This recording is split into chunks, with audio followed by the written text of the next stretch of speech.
Banyak yang bilang rakyat Pohuwato tidak bijaksana dalam menyampaikan aspirasi. Banyak yang bilang rakyat Pohuwato tidak bijak dalam menyampaikan aspirasi karena telah merusak fasilitas negara. Banyak yang bilang itu adalah penyampaian aspirasi yang melanggar ketentuan peraturan perundang-undangan. Itulah adalah penyampaian aspirasi yang tidak elok dan tidak layak ditiru dan tidak pantas dilakukan. Menyampaikan aspirasi bisa-bisa saja, tapi jangan merusak fasilitas umum. Menyampaikan aspirasi bisa-bisa saja, tapi jangan sampai merugikan negara dan kita semua. Menyampaikan aspirasi bisa-bisa saja, tapi sampaikan dengan cara yang bijaksana dan jangan sampai melanggar ketentuan peraturan perundang-undangan. Saya ingin mengatakan, orang-orang yang berkata seperti ini tidak mengerti bagaimana besarnya kesabaran rakyat Pohuwato dalam meminta haknya yang kemudian diambil secara sepihak tanpa kesepakatan bersama. Rakyat Pohuwato adalah orang-orang yang di tahun 2021 kemarin mengalami kerugian yang sangat besar karena adanya tipu daya investasi bodong yang pelakunya adalah oknum polisi. Rakyat Pohuwato adalah orang-orang yang kemudian memperjuangkan hak-hak leluhurnya, yaitu tambang yang kemudian menjadi sumber penghidupan bagi mereka yang ada di sana. Rakyat Pohuwato berulang kali memperjuangkan wilayah pertambangan rakyat dan izin usaha pertambangan rakyat, tapi kemudian tidak mendapatkan IUP dan WPR itu. Mereka hanya diberikan janji akan segera terbit IUP-nya, akan segera terbit WPR-nya, nanti, dan sampai dengan hari ini masih tiba di masa nanti. Mereka adalah orang-orang yang berani mengambil keputusan untuk melaksanakan aktivitas ilegal bukan karena disengaja, bukan karena mereka tidak tahu aturan, tetapi mereka sadar betul betapa sulitnya memperjuangkan IPR dan WPR, izin pertambangan rakyat dan wilayah pertambangan rakyat di Kabupaten Pohuwato. Birokrasinya lambat, birokrasinya hanya bisa berjanji, birokrasinya tidak dapat mewujudkan apa yang diinginkan oleh rakyat yang kemudian itu sesuai dengan ketentuan peraturan perundang-undangan. Sehingga berdasarkan alasan itu, untuk menyambung hidup, untuk memberi makan anaknya, untuk memberi makan istrinya, untuk menyekolahkan anaknya, mereka memberanikan diri untuk melakukan aktivitas-aktivitas ilegal untuk sekedar menyambung kehidupan mereka. Itu pun mereka ditertibkan, mereka masih sabar. Meskipun ditertibkan, mereka tidak melakukan perlawanan. Mereka dilarang mencari makan di tanah mereka sendiri, mereka tetap bersabar. Hingga pada saatnya telah tiba lagi waktu di mana hak mereka diambil kembali oleh orang-orang yang tidak bertanggung jawab, yakni para investor yang masuk ke daerah. Mereka menuntut, tanah kami telah diambil, tempat mata pencaharian kami telah diambil. Mereka cukup bersabar. Kami tidak meminta tanah kami itu dikembalikan.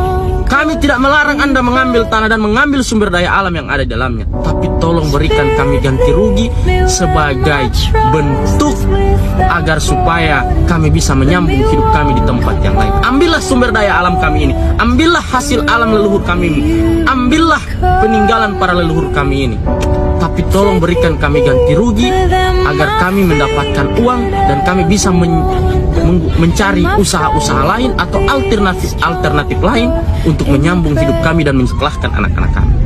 Ganti rugi terus diperjuangkan karena tanah mereka tidak diambil oleh pihak perusahaan. Mereka terus memperjuangkan, tapi sampai dengan hari ini ganti rugi itu tak kunjung diberikan. Mereka diberikan janji berulang-ulang kali, tapi janji itu entah sampai kapan dipenuhi. Hingga tiba saatnya mereka bosan, mereka lelah, mereka sudah tidak memiliki tempat mata pencaharian. Meledaklah rasa kesabaran ini. Masyarakat memberontak, masyarakat melakukan hal-hal anarkis. Bagi saya tidak membenarkan hal-hal anarkis itu terjadi, tetapi sebagai manusia biasa, menurut saya luapan emosi, pemberontakan yang terjadi adalah hasil dari bajingan-bajingan itu yang kemudian telah membohongi rakyat dengan berbagai macam cara hanya untuk memihak dan membela para investor yang ingin mengambil sumber daya alam. Padahal jelas di dalam konstitusi pasal 33 menjelaskan bahwa bumi, air dan seisinya dikuasai oleh negara, sebesar-besarnya dipergunakan untuk kepentingan rakyat. Lagi-lagi berbicara soal kepentingan rakyat, tidak berbicara soal kepentingan investor. Di pasal 27 bahwa setiap warga negara berhak untuk mendapatkan pekerjaan yang layak dan penghidupan yang layak. Lagi-lagi masih berbicara soal kepentingan rakyat. Di pasal 34 mengatakan fakir, miskin, dan anak terlantar dipelihara oleh negara. Lagi-lagi berbicara tentang kepentingan rakyat. Sehingga hal ini menunjukkan bahwa negara ini dibangun adalah untuk mewujudkan cita-cita bangsa Indonesia, adalah untuk mewujudkan nawacita rakyat yang ingin hidup secara merdeka dan sejahtera dalam menjalankan penghidupannya. Tetapi nyatanya, fakta yang terjadi adalah hak-hak rakyat justru dikebiri.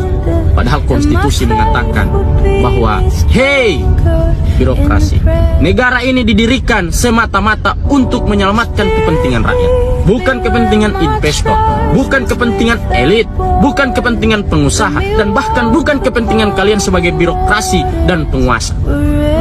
Itu nawacita kita awal pembentukan negara ini. Tapi inilah yang terjadi. Maka kita harus berani menerima dengan bijaksana. Sebagai manusia biasa yang memiliki batas kesabaran, menurut saya, meskipun saya tidak membenarkan hal-hal anarkis itu terjadi, tapi bagi saya itu adalah suatu kewajaran bagi manusia biasa yang memiliki batas kesabaran. Apalagi menyangkut perut dan penghidupan mereka sebagai rakyat. Apalagi itu merupakan hak mereka.